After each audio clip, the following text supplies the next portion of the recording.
Siya si Ma'am Nina Uribe.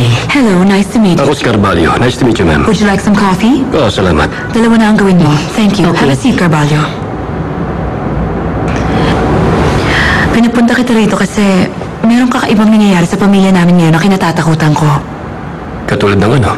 Noong nakaraang araw may nanloob dito sa bahay namin at nasaktan ang anak ko. Habang nasa ospital siya, nakatanggap ka ng funeral wreath galing sa isang Herrera family. Baka akala nila patay na siya. Alam kong hindi yun ang intensyon nila. Pagkatapos nun, may tumawag dito na isang babae, nagpakilala siyang ina ni Maria Herrera. Nakipagkita siya sa bar. Habang wala pa yung taong imimit ko, kinausap ko muna yung waitress sa bar, and after a few minutes, isang babae ang pumasok. She was wearing a pair of earrings that happens to be mine. Ang masakit nito, ninakawan na nga nila kami, sinaktan pa nila ang anak ko. Kung ganun, ano may tutulong ko sa'yo? Alamin mo ang lahat, Mr. Carvalho. Ano ang gusto nila? Ang mga Herrera, anong problema nila sa amin? Bakit galit na galit sila? Yun ang mga gusto kong malaman.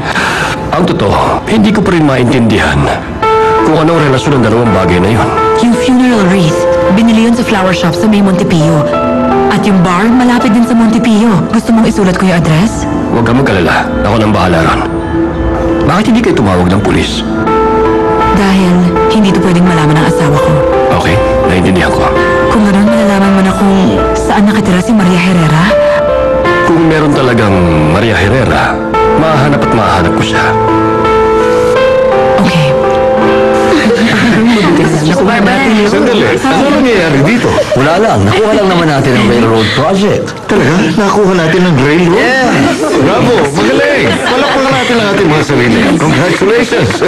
Magaling din kasi ang leader ng company. Thank you very much. Well, now that the team is gathered together, I would like to make an announcement. Starting today, the company will focus on the future. Aba, mukhang maganda yan. We need to open new doors. Hindi tayo pwedeng makontento na lang sa mga bagay na meron tayo ngayon. Kailangan nating lumabas para makita kung ano pa ang pwede nating makuha. Dahil dyan, kailangan natin ng taong maa-assign sa bagong area. Sir, bagong business area? Exactly, Abel. Galing. Halika, pumasok ka. Magtatrabaho ulit si Renata sa company natin. She will be the company's new business assistant. Magaling. Magaling, magaling.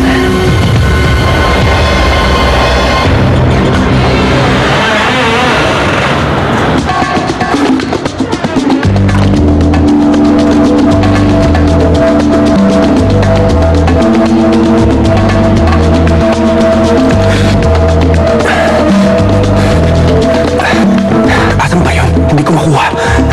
Huwag ka nang mag-aksaya ng oras na hanapin ang mga alahas na ito. Akin na ito. Ang mga Uribe may-ari nito, tama ba? Napilitan si Renata umalis sa opisina due to personal problems. Pero ngayon, sa bagong salary, sa bagong posisyon na meron siya ngayon, siguradong wala na siyang iisipin. Mapapagamot na niya ang lola niya. Ang totoo, hindi ko alam kung anong sasabihin ko. Basta masaya ko. Hindi ko alam kung paano to sasabihin. Pasensya ka na kung nanakawin ko muna ang moment mo, pero I'd like to take this opportunity to announce my engagement to Martina.